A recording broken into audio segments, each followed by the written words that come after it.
கடலூரில் பரிதாபம். ஏரி நீரில் விழுந்து 2 சிறுவர்கள் பலி.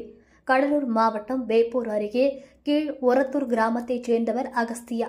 இவருக்கு 3ஆம் வகுப்பு படித்து வரும் 8 வயது மகள் சிவதர்ஷினி மற்றும் வேல்முருகன் உள்ளனர்.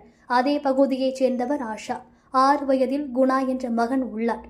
அகஸ்தியாவின் குழந்தைகள் இருவரும் குணாவின் தாயார் ஆஷாவுடன் ஆகஸ்ட் 31ஆம் தேதி மாலை கிராமத்தின் அருகில் உள்ள ஏரி பகுதிக்கு சென்றுள்ளனர். அங்கு ஆஷா மீன்பிடித்துக் கொண்டிருக்க அருகில் இருந்த சிறுவர்கள் இருவரும் விளையாடிக் கொண்டிருந்த போது எதிர்பாராத விதமாக சிவதர்ஷினி மற்றும் குணா ஆகிய இருவரும் ஏரி நீரில் மூழ்கி பரிதாபமாக உயிரிழந்தனர். ஆஷாவின் அலறல் சத்தம் கேட்டு அப்பகுதி மக்கள் ஏரி பகுதிக்கு சென்று சிறுவர்கள் இருவரின் சடலத்தை மீட்டனர். தகவல் அறிந்து வந்த சிறுபாக்கம் போலீசார் சிறுவர்களின் உடலை விருதாச்சலம் அரசு மருத்துவமனைக்கு உடற்கூறாய்வுக்காக அனுப்பி வைத்தனர். இந்த சம்பவம் குறித்து போலீசார் விசாரித்து வருகின்றனர். இந்த சம்பவத்தால் அப்பகுதி சோகத்தில் மூழ்கியுள்ளது.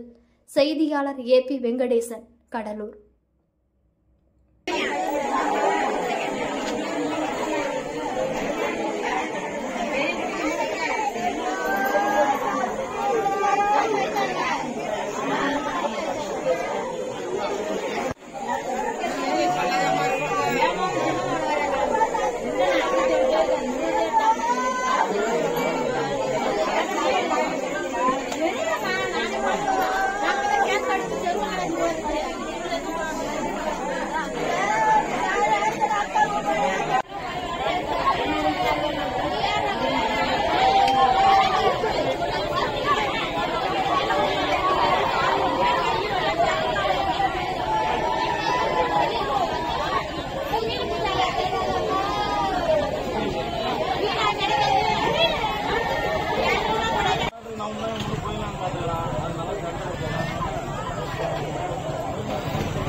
Hey, hola.